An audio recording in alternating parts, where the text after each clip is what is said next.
बोलना पड़ेगा मेरा। बहुत बहुत धन्यवाद। आज के मुख्य अतिथि चेयरमैन साहब श्री दिलीप यादव जी, सेक्रेटरी तरुण जी और किया चंदा चक्रवर्ती और मंच के सम्मुख विराजमान सभी विद्वज्जन गुणीजन, आप सभी को मैं प्रणाम करता हूं और इस बांग्ला की धरती से आपको एक प्यारा सा शब्द बोलता हूं यहाँ से, केमन आछेन। मैं देश देशांतर में अलग अलग जगह परफॉर्म किया, लेक्चर दिए और ये कलकत्ता जो था, जो बंगाल जो था, वो कहीं ना कहीं छूट जाता था, रास्ते से निकलते हुए गुजर जाते थे, लेकिन ये जगह छूट जाती थी। तो इस पावन धरा पर जब हम कालिदास को पढ़ते हैं, जब हम अन्य बड़े बड़े विद्वानों को पढ़ते हैं, तो ये रविन्द्रनाथ टैगोर को पढ़ते हैं, तो ये ऐसी धरा है जिसने कला संस्कृति को एक अजीब चेतना दी है, संरक्षण दिया है और दिशा दी है, जो भारत का प्रतिनिधित्व करती है कला के मामले में। और जब मैं इस धरा पर आना चाहता था तो ईश्वर का विधान है कि किस माध्यम से मैं यहाँ आया, तो इसके लिए मैं सबसे ज़्यादा धन्यवाद अदा करता हूँ किया चंदा चक्रवर्ती और उनके पूरे समूह का, इन्होंने मुझे आज यहाँ बुलाया। एक बार पुनः आप सभी का तहे दिल से शुक्रिया और प्रणाम। जहाँ तक बात है नाट्य, नृत्य, संगीत, तो भारतीय संस्कृति में एक आदि ग्रंथ है जिसको हम नाट्यशास्त्र बोलते हैं।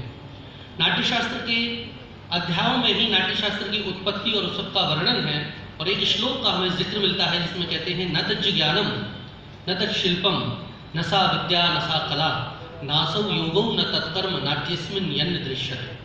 अर्थात ऐसा कोई ज्ञान, ऐसा कोई कर्म, ऐसी कोई विधा, ऐसा कोई कर्म नहीं है जो नाट्य में समाज बना हो। तो अभिप्राय ये है कि जीवन में हम जो कुछ भी करते हैं वो अपने आप में नाट्य है और एक व्यक्ति को सशक्त मार्ग प्रदान करने के लिए, एक अच्छा रास्ता देने के लिए नाट्य बहुत आवश्यक है। दूसरी बात, जब हम नृत्य की करते हैं तो मेरा विषय जो रहा है वो स्वांग रहा है। स्वांग मूल रूप से जितनी भी फोक आर्ट ट्रेडिशंस होती हैं जिनमें प्रहसन होता है, कॉमेडी होती है, सैटायर होता है, मिमिक्री होती है, वो मूल रूप से स्वांग ही होते हैं, जिनको प्राचीन काल में हम सांगीत नाम से जानते हैं। और सांगीत नाट्यशास्त्र की एक परंपरा है जो बाद में सांग और स्वांग बना, फिर बुंदेलखंड अन्य जगह बात करते हैं। तो स्वांग का भी जब हम संधि विच्छेद करते हैं तो ये शब्द निकलता है कि सु आंग, आंगिक में सु उपसर्ग लगा है जिससे वो स्वांग बना है।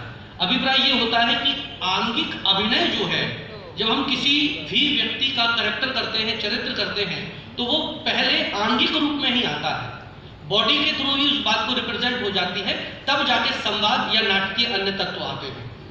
तो जब हम नाट्य के पूरे परिप्रेक्ष्य की बात करते हैं तो उसमें सबसे पहला जो स्थान है वो नृत्य का है और नृत्य का नाट्यशास्त्र में 36 अध्याय में बहुत वर्णन है।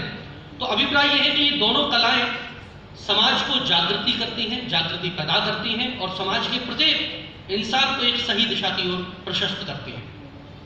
मेरा एक मानना है कि जरूर नहीं कि सभी लोग कलाकार बने या सभी लोग थिएटर आर्टिस्ट बने या सभी लोग डांसर बने, लेकिन अगर बाल्यकाल से ही इस परंपरा को, इस शिक्षा को प्रदान किया जाए तो समाज में एक जो अच्छा नागरिक जिसे हम बोलते हैं कि अच्छा इंसान बनने का जो गुण है वो ये कलाएं आपको सिखाती हैं।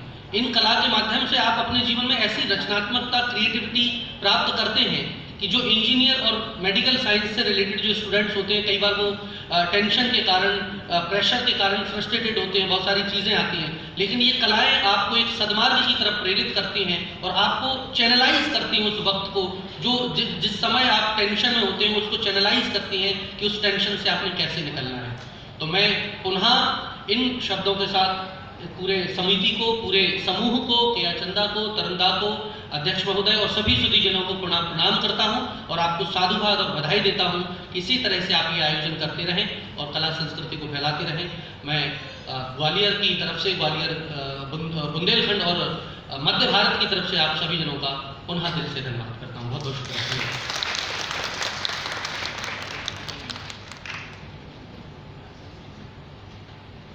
Thank you mister Dwivedi. हम भी शिंजनी की ओर से आपको शुभकामना और बताइए।